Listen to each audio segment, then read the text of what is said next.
500 years from ago, there were three people, men, breaking rocks to build a cathedral. And it was hot, pretty much terrible work. And a foreman came from another city, and he went to the first man, and he said, "What are you doing?" And the man said, "I'm breaking rocks. It's the only way to stay alive, otherwise I would starve to death, and I hate it, but I'm doing it." So he went to the second man, and he said, "What are you doing?" And the man said, "I'm breaking rocks to build a wall. I'll have the wall done in about 10 years. The wall will be part of a cathedral. I doubt I'll ever live to see the cathedral." He went to the third man. He said, "What are you doing?" And the third man said, "I am building the most beautiful cathedral that will ever exist on our continent. And I'm so proud of it because I see the drawings and I know how beautiful it's going to be." Well, the foreman left, and he came back 10 years later. The first man was dead. The second man was still putting the finishing touches on the wall. He was still living in abject poverty. He wasn't real happy about it, but he was glad to be working on the wall.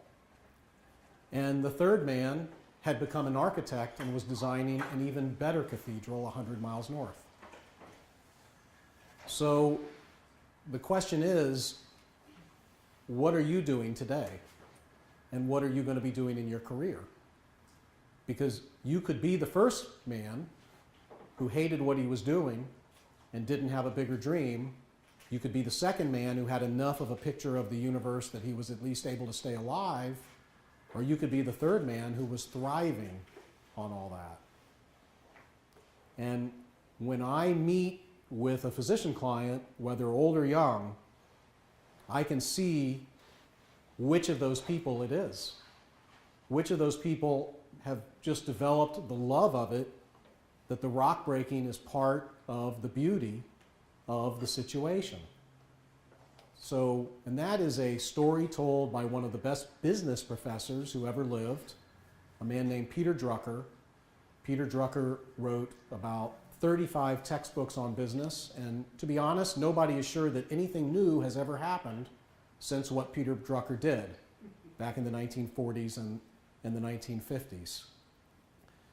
So one wish that I have for you is that you will thoroughly enjoy the practice of medicine or whatever it is that you do with your medical education. And a lot of that is simply how you look at things and how you view and understand the universe. Einstein said something else that's really interesting that you probably never heard about, and he said that everybody has to make an important decision for themselves. And that decision is the universe friendly? Because I can wake up in the morning and I can be upset that my wife can't really do anything with this broken foot without some help, and darn it, she fell off a ladder and broke her foot.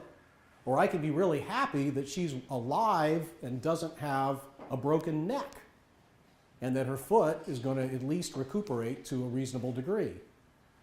So I can choose to be very upset all day long, and I can choose to see events as bad things, or I can choose to be happy all day long and see events as good things.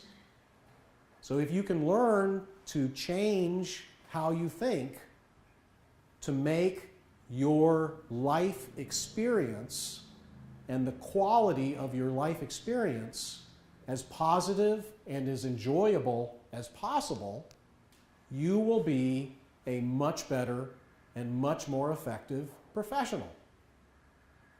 One thing that I learned was how to get the helper's high. Has anybody ever heard of the helper's high? The helper's high is the dopamine hit that I get when I help somebody. And I'll take those hits all day long as I can get them. When when my assistant says, hey, Mrs. Jones is on the phone, she's got a big problem, she needs to interrupt you, I know how you don't like being interrupted. No, no, no, no, I can't wait to get the helper's high. Let's get her on the phone. Stay late to help somebody, I'm getting the helper's high.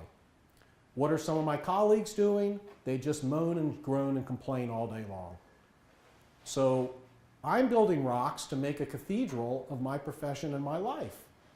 I hope that you'll learn to build rocks to make that cathedral so that you can have a much higher quality of life and a much higher quality of your profession.